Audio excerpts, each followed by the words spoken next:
झोपड़ा कब छोड़ना चाहिए।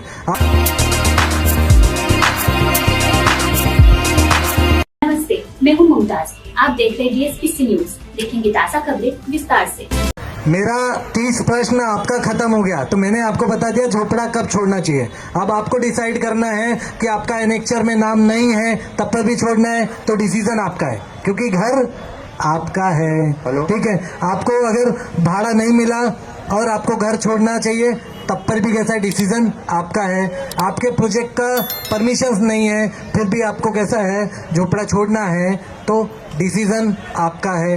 आपका 3 साल का भाड़ा जो SRA में जमा होना था, 2 साल का भाड़ा और 1 साल का PDC, अब वो जमा नहीं हुआ है फिर भी झोपड़ा छोड़ना है, तो डिसीजन आपका ही है।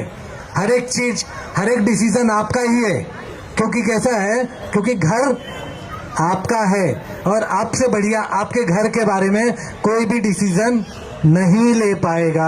तो कोई भी आप राय बनाते हो, डिसीजन लेते हो, तो आपको सोचना ज़रूरी है।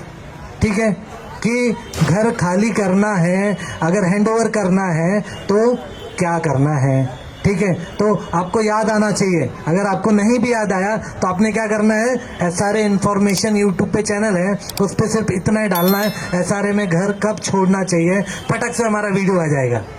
ठीक है, यही वाला आ जाएगा जो अभी आप सुन रहे हो मेरे को, यही वाला आ जाएगा, या तो किसी और प्रोजेक्ट का आ जाएगा, क्योंकि ऐसे कम से कम 30 वीडियो पड़े होंगे मेरे को, क्योंकि कैसा हर एक जगह सभा चलती रहती है और हर एक जगह हम ये 30 प्रश्न बता के ही फिर प्रोग्राम चालू करते हैं। ठीक है, तो ये 30 प्रश्न मेरे कंप्लीट हो गए टोटल SRA के बारे में। ठीक है, अब मोटा मोटी आपको बताता हूँ कि SRA कहाँ से स्टार्ट होता है और कहाँ पे ख़त्म होता है, और आपका प्रोजेक्ट कहाँ से चालू हुआ और कहाँ पे है। ठीक है, तो SRA कैसा है, समोसा जलेबी की पार्टी से चालू होता है, जिसको कहते हैं GBR।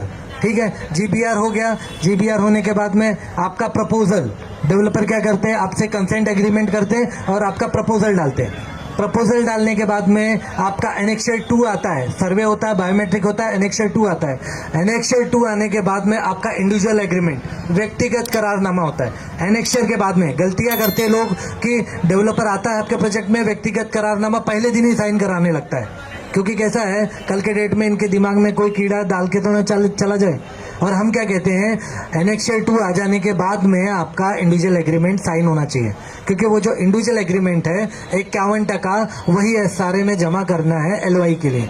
ठीक है, तो आपका एनेक्चर 2 आ गया, आपकी पात्रता आ गई उसमें, फिर इंडिविजुअल एग्रीमेंट हो गया।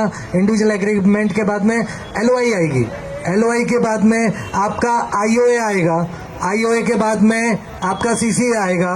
ठीक है, देखिए कैसा है, ध्यान भटकाइए मत, कोई भाभी अभी आती हैं तो आपका ध्यान यही रहना चाहिए। ठीक है, कल देख लेंगे। ठीक है, तो LOI, IOA, CC, और आज का नया प्रोविज़न क्या है SRA का, सर्कुलर 210 का कंप्लायंस, सर्कुलर 210A का कंप्लायंस। ये आपको करना कंपलसरी है अगर आपको आगे काम करना है। तो जब तक ये काम नहीं कर देते, ये कंप्लायंस नहीं कर देते, तब तक आपको परमिशन नहीं है कि आप एक भी झोपड़ा डेमोलिशन कर सकते हो। ठीक है, ठीक है, आपकी मर्जी से, समझ गए, मर्जी से सब कुछ हो सकता है, आप समझ गए। आप शादीशुदा हो, ठीक है, कोई टेंशन नहीं, लेकिन अगर कैसा है, किसी की मर्जी ना हो तो आप कुछ नहीं कर सकते, लेकिन मर्जी से सब कुछ हो सकता है। ठीक है, अब आपका LOI भी ना हो लेकिन आपकी मर्जी हो, मैं अपना झोपड़ा दे देता हूँ, तो मर्जी आपकी है। ठीक है, अब आपके प्रोजेक्ट में CC नहीं है लेकिन मैं अपना झोपड़ा दे देता हूँ, मर्जी आपकी है। आपका 3 साल का भाड़ा SRA में जमा नहीं हुआ फिर भी झोपड़ा तोड़वा देता हूँ, मर्जी आपकी है। साहब कैसा है, आपका घोड़ा है, अब उसको चना खिलाओ या घास खिलाओ, मर्जी आपकी है। ठीक है, लेकिन आपका घर है तो आपको सोचना बहुत ज़रूरी है। ठीक है, क्योंकि अच्छा हाँ, आयोजक लोग से पूछिए, क्या आयोजक लोग ने मेरे को यहाँ पे आने का, बुलाने का जो भी है, क्या कोई उन्होंने मैंने उनसे कोई फीस चार्ज किया है क्या?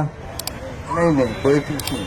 ठीक है, ये जो सभाएं होती हैं किसी भी सोसाइटी में, अभी पिछले हफ्ते हमारा वर्सोवा में सभा था। ठीक है, हर एक हफ्ते कहीं ना कहीं सभा रहता है। ठीक है, हम सभा करने का कुछ भी चार्ज नहीं करते, ठीक है, क्योंकि कैसा है, ये सोशल काम है, आपके लिए हम आपको ज्ञान देते रहते हैं कि आपको क्या करना है। बाकी दिमाग आपका है, आप क्या डिसीजन लेते हो वो आपके ऊपर है। आप अपना घर किसी को ऐसे ही दान में देके चले जाओ या तो अपने अधिकारों की पूर्ति करके जाओ, वो आपके ऊपर डिपेंड करता है।